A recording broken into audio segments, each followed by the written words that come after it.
Sí. Y lamentablemente en el mundo y en la región siguen las violaciones a los derechos humanos de diferentes maneras, pero vemos el caso de Venezuela, por ejemplo, vemos el caso ahora de Colombia con la represión. Hay violaciones de los derechos humanos en muchos países, es una situación preocupante y en ese sentido es muy importante el rol que tienen los organismos de derechos humanos. Y hay algo que es preocupante y que lo dijo Michelle Bachelet y que lo recogió la Defensoría del Pueblo de la Ciudad. Escúchenlo y ahora lo vamos a charlar un poquito.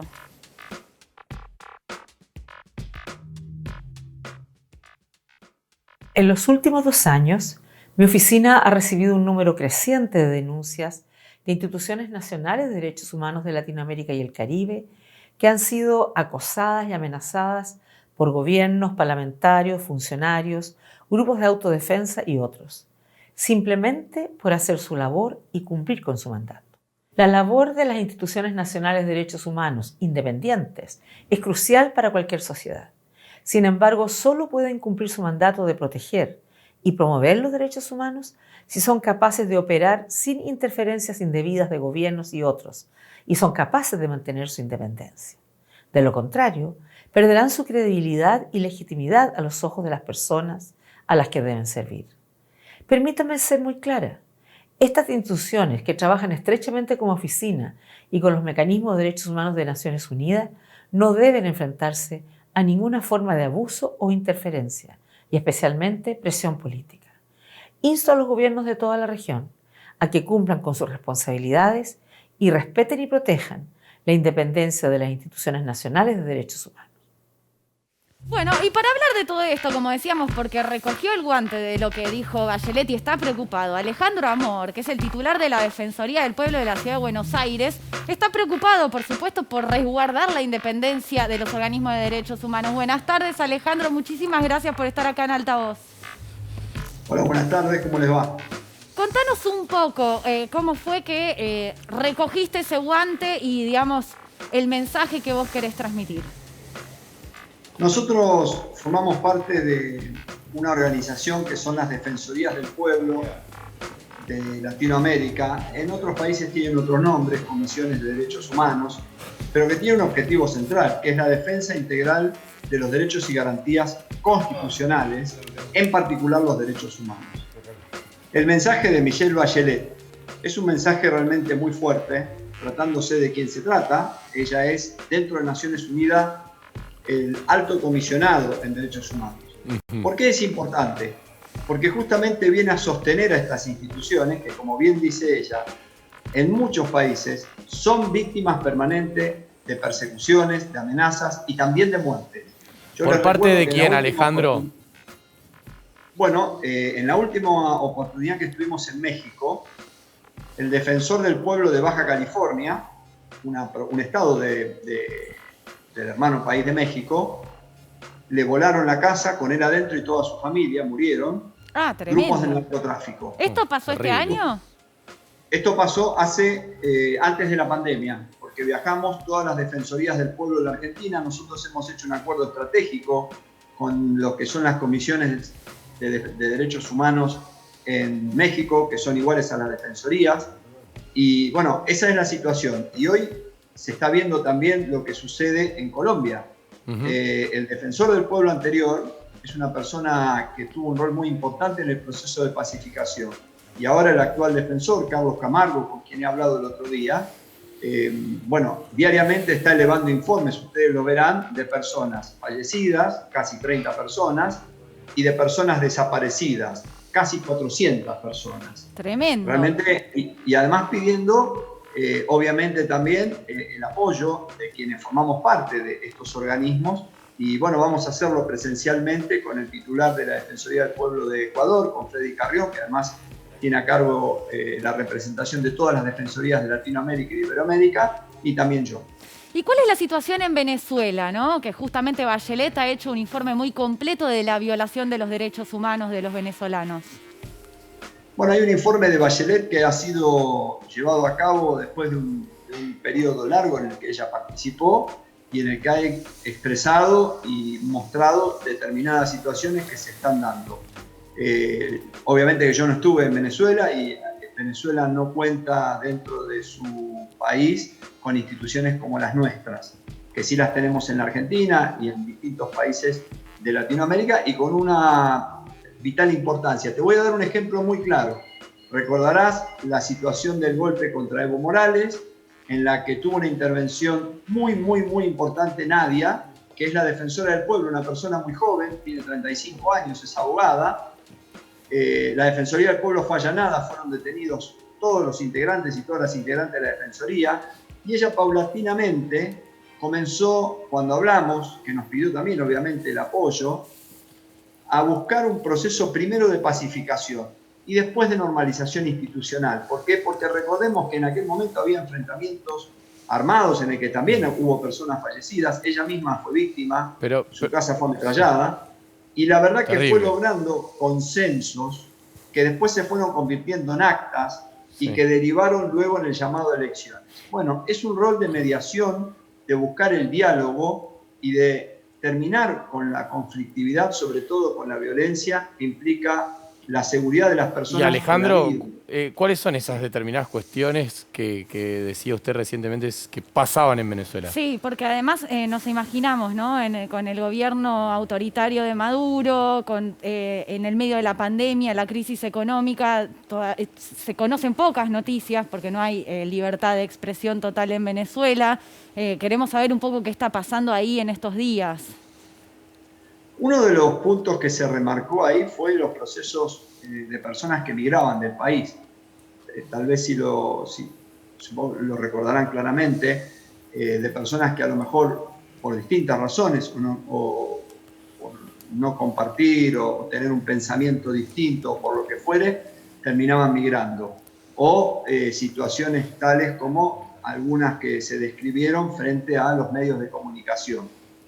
Tal vez de las más fuertes que hubo en el informe. Del mismo modo también había ocurrido en la misma oportunidad con Bolivia. Y está ocurriendo ahora con Colombia, pero cuidado, también en América Central hay varios países en los que en este momento hay un recrudecimiento de este tipo de comportamientos por parte de sectores o de gobiernos en los que se producen violaciones manifiestas y sistemáticas, pero se avanza sobre los organismos que tienen la responsabilidad justamente de la denuncia. Tremendo, que se avance sobre la gente que está trabajando y que justamente son el resguardo de los derechos humanos, la verdad que es muy preocupante. Inés, te quería hacer una pregunta. Sí, Alejandro, un gusto. Yo le quería preguntar, recién mencionábamos diferentes casos latinoamericanos, todos pero distintos, ¿no? Venezuela, Ecuador, Chile también, ahora Colombia. Bolivia, digo, ¿Cómo se puede prever estas situaciones? Porque siempre pasa que nos enteramos luego, ¿no? Luego de que se reprimen un montón de personas, luego que se violan los derechos, nos enteramos. Pero ¿hay formas de prever la violación de derechos humanos? Sí, claramente sí. Nosotros trabajamos muy fuertemente en el estado de la ciudad de Buenos Aires, por ejemplo, participando en los procesos de formación de la Fuerza de Seguridad de la ciudad, de la Policía de la ciudad. Y una de las actividades de la Defensoría del Pueblo es llevar adelante el proceso de enseñanza sobre lo que significan los derechos humanos en su amplitud, en una definición bien amplia en términos constitucionales.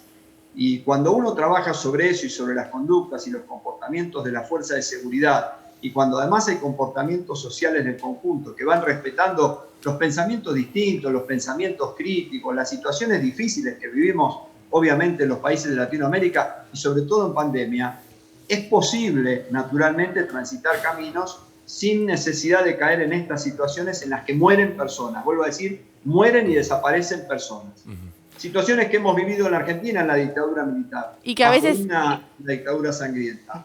Pero en estos casos lo que estamos viendo, y por eso el mensaje de Michelle Bachelet, es claramente, y me dirijo también a Europa, tanto en España como en Portugal, que forman parte también de la misma organización que nosotros, se han suprimido defensorías del pueblo. No digo que ahí haya violaciones de derechos humanos, sí digo que hay desmantelamiento de instituciones que defienden derechos humanos. Y también puedo decir que existen situaciones tales como la discriminación, el racismo, cuestiones de xenofobia que son muy manifiestas. Sí, por supuesto, países. Y son cosas que tratamos acá en el programa constantemente, Alejandro. Bueno, tiene la última pregunta Pablo en Bonn. Alejandro, ¿y qué injerencia tienen las potencias me refiero a Estados Unidos, cuando suceden estas cuestiones de violaciones de derechos humanos, por ejemplo, en países de América del Sur?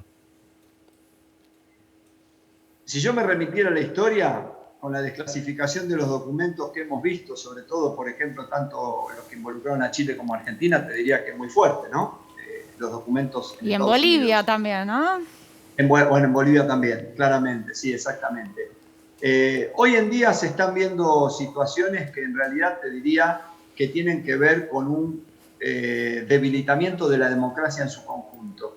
Y se apunta claramente a los primeros lugares, que son las instituciones de defensa de derechos humanos. Y además también te voy a decir, en muchos lugares hay complicidades, o políticas, o judiciales, y altísimos niveles de participación de sectores como el narcotráfico, por ejemplo, con un gran poder de daño sobre las personas que tienen la obligación de defender los derechos humanos, a quien está en una situación comprometida y tiene un pensamiento distinto, tiene un credo distinto, lo que fuere. Y también de sectores que a lo mejor son o fueron fuerzas de seguridad y dejaron de serlo y se convierten en grupos armados con intervenciones muy precisas. A nosotros nos ha tocado claramente en México ver, por ejemplo, ustedes recordarán la masacre de los estudiantes, pero después nos ha tocado ver también en algunos de los casos, en Jalisco, por ejemplo, en lugares donde había exterminio de personas que se las arrojaba por un barranco directamente. Bueno, ahí había intervención de grupos que habían sido parte de fuerzas de seguridad. Eso fue el proceso de investigación que se llevó adelante. Por eso este mensaje tan duro de Bachelet. Es la primera vez que un alto comisionado de Naciones Unidas en toda la historia da un mensaje tan duro y tan preciso en defensa o en búsqueda del fortalecimiento de estas instituciones. Voy a dar un caso muy claro. En Argentina, digamos, para mí, la situación grave es tener a casi la mitad de la Argentina en situación de pobreza. Pero no encontramos situaciones de violaciones masivas de derechos humanos ni bajo ningún punto de vista, obviamente. Estamos viviendo una democracia con diferencias, muy dura, pero, sin embargo, hace 11 años que no tenemos defensor del pueblo de la nación. ¿Y por qué es importante el defensor del pueblo de la nación? Porque es el único que tiene competencia para participar en la jurisdicción federal, en cuestiones federales. Por ejemplo, en mi caso, que soy el defensor del pueblo de la ciudad de Buenos Aires, o cualquiera defensor del pueblo de Córdoba, de Santa Fe, de la provincia que fuere, no tiene competencia para intervenir en cuestiones federales. Por ejemplo, en cuestiones que tuvieran que ver con la pandemia, con cualquiera de las situaciones federales. Y no tenemos defensor del pueblo. ¿Esto significa un perjuicio para Argentina? Sí. Naciones Unidas ha manifestado claramente que la Argentina debe designar al defensor del pueblo de la nación, porque es un órgano central en la defensa de los derechos humanos. También lo ha marcado la Corte Suprema en el caso Cepis y la Cámara Federal. Bueno, es un debilitamiento de la institución. Vuelvo a decir, no hay violación de derechos humanos en la Argentina. Sí, claramente no se vislumbra. Hay hechos policiales aislados que lo denunciamos permanentemente. Yo mismo he hecho denuncias ante la justicia penal. No hay masivamente, pero sí lo que hay es la falta de la institución más importante de la Argentina, que es la designación del titular o de la titular de la Defensoría del Pueblo de la Nación. Alejandro, un placer tenerte, muchas gracias. Son temas que tratamos aquí en el programa, así que por eso la invitación a conectar contigo. Gracias. Si me permitís, ¿puedo decir algo? Sí. Hoy se cumplen 44 años del asesinato de Carlos Mujica. Él también defendía derechos humanos. Muchas gracias. Bueno.